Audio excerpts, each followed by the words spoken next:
दोस्तों गिरी ट्यूटोरियल के इस प्लेटफॉर्म पे आपका बहुत बहुत स्वागत है। आपने डिमांड किया, मैं सप्लाई करने आ चुका हूँ। तो यहाँ पे आज मैं आपको बताने वाला हूँ कि किस तरह अपने आंसर्स को लिखोगे जिससे आपके 20% मार्क्स बढ़ सकते हैं। 20 तो मैं कम बोल रहा हूँ, 25% भी आप ले सकते हो। यहाँ पे मैं 25 मार्क्स की बात नहीं कर रहा हूँ, 25% की बात कर रहा हूँ। आप बोलोगे सर ऐसे पॉसिबल नहीं है। पॉसिबल है दोस्तों।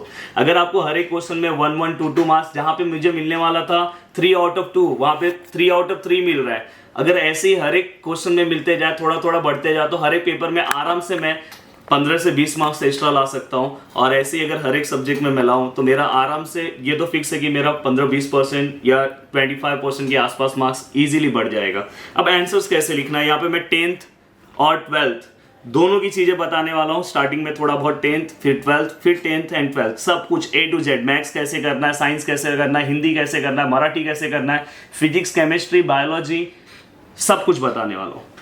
देखो यहाँ पे एक आंसर्स मैंने लिखे हैं, ये मैंने खुद से आंसर लिखा है और ये आंसर मैंने लिखा है। अगर इस आंसर को अगर आप देखोगे, asexual reproduction and sexual reproduction का डिस्टिंग्विश है। अब बहुत सारे लोग बोलेंगे कि सर ये बायोलॉजी का आंसर है, तो प्लीज़ ये मैं नहीं देखूंगा। प्लीज़ आप देखो कि आपको आंसर्स कैसे लिखना है। मैं बहुत कुछ आपके लिए लेकर आया हूँ, सब कुछ लेकर आया हूँ, आंसर सब कुछ सबके लिए लाया हूँ। अब यहाँ पे अगर आप देखोगे तो देखो यहाँ पे लिखा है कि ओनली 1 पेरेंट इज नेसेसरी। अपने को आंसर से मतलब नहीं है। और इस भाई साहब ने क्या किया पता है, दूसरा वाला जब पॉइंट लिखने गया तो यहाँ पे देखो ऐसा ऐसा कर दिया उसने। अब अगर आप कैमरे पे अगर इस पेपर को पूरा देख रहे हो तो सबसे पहले आपका फोकस इस गंदगी के ऊपर आ रहा है, तो ऐसा आपका पेपर पे ऐसा डर्टी पॉइंट दिखाई नहीं देना चाहिए। अब यहाँ पे अगर आप देखोगे उसने लिखा एक मिस्टेक, उसने और क्या किया पता है, देखो यहाँ पे ये पॉइंट लिखा, इसके सामने ही दूसरा पॉइंट आना चाहिए, इसके सामने। ये सब चीज़ें बहुत इंपॉर्टेंट होती है। उसने दूसरा पॉइंट नीचे से लिखना स्टार्ट किया, तो ये जो मिसमैच है ना, ऐसा नहीं होना चाहिए।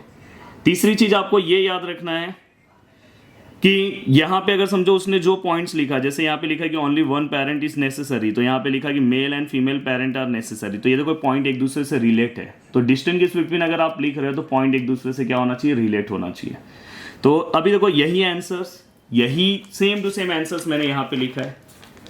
बताओ दोनों में कुछ फर्क है कि नहीं है? बताओ ऐसा वीडियो कभी देखा है? ऐसा वीडियो, क्योंकि मैं ऐसे आंसर्स लिखता था इसलिए मुझे पता। अब देखो यहाँ पे अगर जिसने ऐसा लिखा है ना, उसको आउट ऑफ 2 तुरंत मिल जाएगा। बोर्ड एग्जाम्स का रूल है कि बस मुझे 2 ही पॉइंट चाहिए डिस्टिंग्विश में। अब देखो यहाँ पे मैंने लिखा असेक्सुअल एंड सेक्सुअल बनाया 1 1 सही से 2 2, बीच में एक लाइन का गैप भी अच्छे से दे दिया, क्लियर मेरे पॉइंट दिख रहे हैं। और मैंने अंडरलाइन कर दिया। देख तो दोस्तों, अगर मैंने बीच में कुछ गलत किया, जैसे ही मेरा एग्जामिनर पेपर देखेगा, हाँ 1 parent mail and female, mitosis only, हाँ मियोसिस एंड माइटोसिस दोनों है, क्या बात है, इसको तो पूरा सही है। ऐसे पेपर पे तुरंत फोकस आएगा। बताओ ये दोनों इस आंसर्स में और इसमें कुछ फर्क आया कि नहीं आया? आंसर सेम है, लिखने का तरीका चेंज है। सेम अगर मैं आपको दिखाऊं, अब देखो यहाँ पे 12th की बात करता हूं। देखो यहाँ पे एक आंसर है एलईडी। एलईडी के ऊपर अगर कोई भी आंसर आता है 12th वालों का ये है, 10th वाले भी इसको ध्यान से देखें, वैसे आप भी आंसर्स लिख सकते हो। तो सबसे पहले मैं यहाँ पे क्या करूंगा, एलईडी का डेफिनेशन लिखूंगा। देन एलईडी का मैं क्या करूंगा, डायग्राम्स बनाऊंगा। डायग्राम्स का ऑलरेडी मैंने एक वीडियो बनाया है, फिर से मैं बता रहा हूँ। देखो ये डायग्राम है, मैंने पूरा का पूरा इसमें नेमिंग नहीं दिया है, पूरा डायग्राम नहीं बनाया, बस आपको जो चीज़ें मुझे एक्सप्लेन करना था इसी के अकॉर्डिंग बनाया हूँ। यहाँ पे देखो एरो मार्किंग यहाँ करना है। अब ये यहाँ पे डायग्राम में बहुत सारे लोग ऐसे करते हैं, ये सब नहीं करना है। ऐसे क्रॉस करो, एक प्रॉपर ले लो। अगर समझो यहाँ पे कोई फिगर को मुझे बताना है तो यहाँ पे मैं अभी पेन से बता रहा हूँ, पेंसिल से बताना, ये दोनों मैच होना चाहिए। यहाँ पे कोई डायग्राम को मुझे एक्सप्लेन करना है तो अब यहाँ पे इसका नाम लिख दो, यहाँ पे इसका नाम लिख दो, यहाँ पे इसका लिख दो, यहाँ पे इसका नेमिंग लिख दो। पूरे डायग्राम का नेमिंग यहाँ पे आना चाहिए। और देन इसको फाइनल बॉक्स बनाना है, जिससे एक बहुत ही अच्छा इंप्रेशन आता है। देन यहाँ पे आपको क्या लिखना है, वर्किंग भी आप पॉइंट वाइज लिख दोगे तो अच्छा है।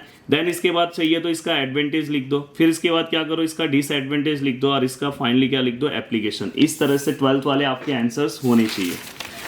अब बात करते हैं न्यूमेरिकल्स की। 10th एंड 12th दोनों को न्यूमेरिकल्स है।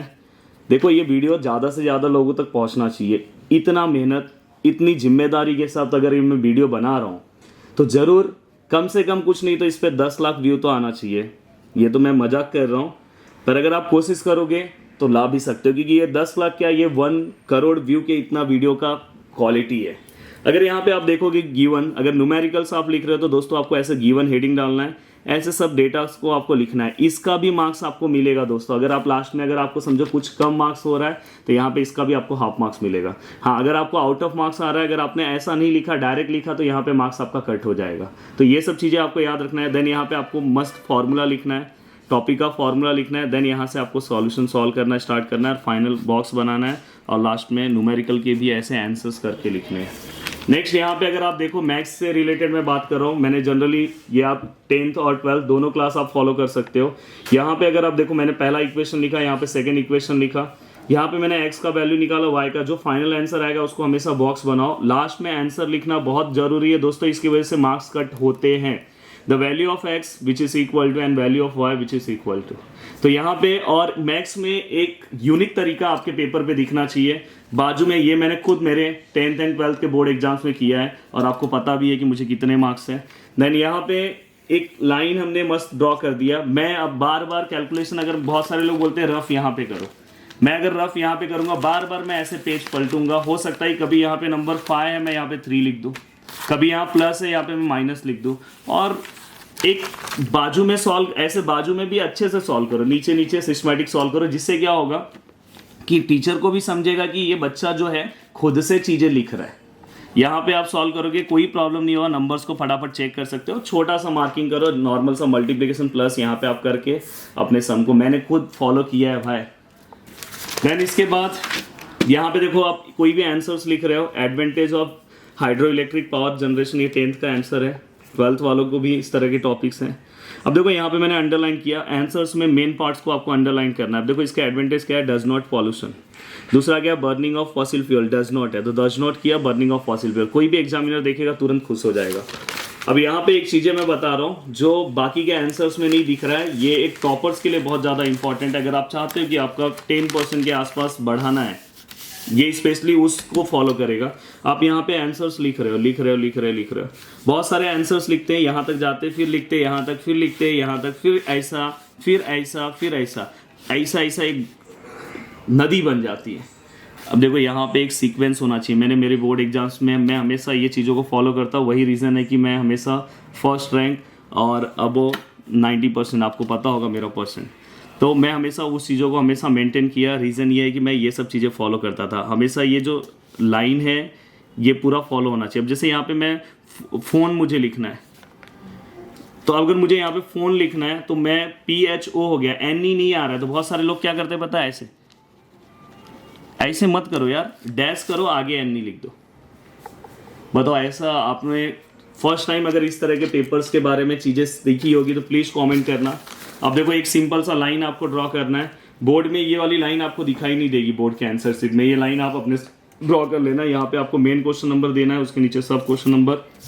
और हिंदी के लिए बता दूँ, हिंदी मराठी इंग्लिश के लिए अगर लैंग्वेज से रिलेटेड अगर आप कुछ चीज़ें कर रहे हो, जैसे कि समझो यहाँ पे कुछ पॉइंट्स हैं, तो बहुत सारे लोग क्या करते हैं पता है, सबसे बुरी आदत है कि वो बॉक्स बना लेते हैं पहले, फिर समझो यहाँ पे उसने ऐसा ऐसा बॉक्स बना लिया, यहाँ पे भी उसने ऐसा ऐसा बॉक्स बना लिया। अब वो लिखेगा उसके अंदर आंसर, अब वो आंसर लिख रहा है, हो सकता है कि उसका आंसर इस बॉक्स से भी बड़ा हो, फिर से उसको कट करना पड़ेगा, फिर इधर लिखना होगा। ऐसा कभी नहीं करना है। इसलिए ये जो मैं तरीका बता रहा हूँ इसको फॉलो करो। आप पहले यहाँ पे अपने आंसर्स लिखो, यहाँ पे भी आप अपने आंसर्स लिखो, यहाँ पे भी आप अपने आंसर्स लिखो। देन उसके बाद आप क्या करो, ये बॉक्स बनाओ। उससे क्या होगा कि आप अपने अकॉर्डिंग वो बॉक्स को बड़ा छोटा कर सकते हो। समझ में आपको? तो ये इस तरह से अगर आप जाओगे तो आपको कुछ भी प्रॉब्लम्स नहीं होगा। प्रॉपर बॉक्स के फॉर्म में बनाना है सब चीज़ों को। और जब भी आप राइटिंग स्किल लिख रहे हो तो ऊपर अच्छे से हेडिंग डालो, फॉर्मेट फॉलो करो, जहाँ पे लाइन का फॉर्मेट है उसको प्रॉपर आप फॉलो करो। जहाँ पे अगर वो बोलते हैं कि आपको यहाँ पे सीख तात्पर्य जो भी लिखना है तो प्रॉपर उसको लिखना है। रिएक्शन अगर आप लिख रहे हो 12th क्लास में तो प्रॉपर आपका रिएक्शन होना चाहिए। इस तरह से आपका पूरा पेपर प्रेजेंटेशन दिखाई देना चाहिए। तो कैसा लगा मुझे प्लीज़ कमेंट करना। मैंने पूरा का पूरा बता दिया। और ऑलरेडी आप मेरे बारे में सर्च करोगे तो भाई मैंने यूनिवर्सिटी में टॉप किया है और जो मेरा एकेडमिक परफॉर्मेंस है वो भी बहुत अच्छा था। तो जो चीज़ें मैंने मेरे एग्ज़ाम्स में फॉलो किया इसके लिए लोग लाखों रुपए देते हैं कि एक मैं सेमिनार अटेंड करता हूँ, कोई अच्छा टॉपर आएगा या कोई बहुत अच्छा बताएगा। भाई मेरे को इतने सालों का नॉलेज है, और मैं ऑलरेडी ऐसे चीज़ों पे मैं खुद टॉप कर चुका हूँ और मैं बच्चों को करवाता हूँ। तो प्लीज़ आप फॉलो करना, देखना आपके परसेंट 20% जो है वो आपके वहाँ पे बढ़ेंगे। अब जैसे कोई टॉपर्स है, उसका 1% 20% के बराबर है, उसके लिए 2-3% बढ़ाना मतलब बहुत बड़ा टास्क है। अब जैसे कि अगर समझो कोई 60% पे वो ये फॉलो करेगा 80 पे आ जाएगा, पर अगर समझो कोई 95 पे है, फॉलो करो, देखो 97 पे पहुंच जाओगे। आपका 97 मतलब 50% के बराबर बढ़ रहा है, क्योंकि आपको पता है कि एक एक मार्क्स भी बहुत ज़्यादा इंपॉर्टेंट है। वीडियो को देखने के लिए दिल से थैंक्स। ज़्यादा से ज़्यादा लोगों तक शेयर होना चाहिए, और भी बहुत सारी चीज़ें बोर्ड एग्जाम से रिलेटेड आएगी। कैसा लगा एक प्यारा कमेंट तो होना चाहिए। और याद रखना, प्रदीप सर और मेरा और ओमकार सर और बाकी अपने पूरे टीम का लगातार लाइव वीडियो आ रहा है, उसको आपको सपोर्ट दिखाना है। बाय बाय, टेक केयर, जय हिंद दोस्तों।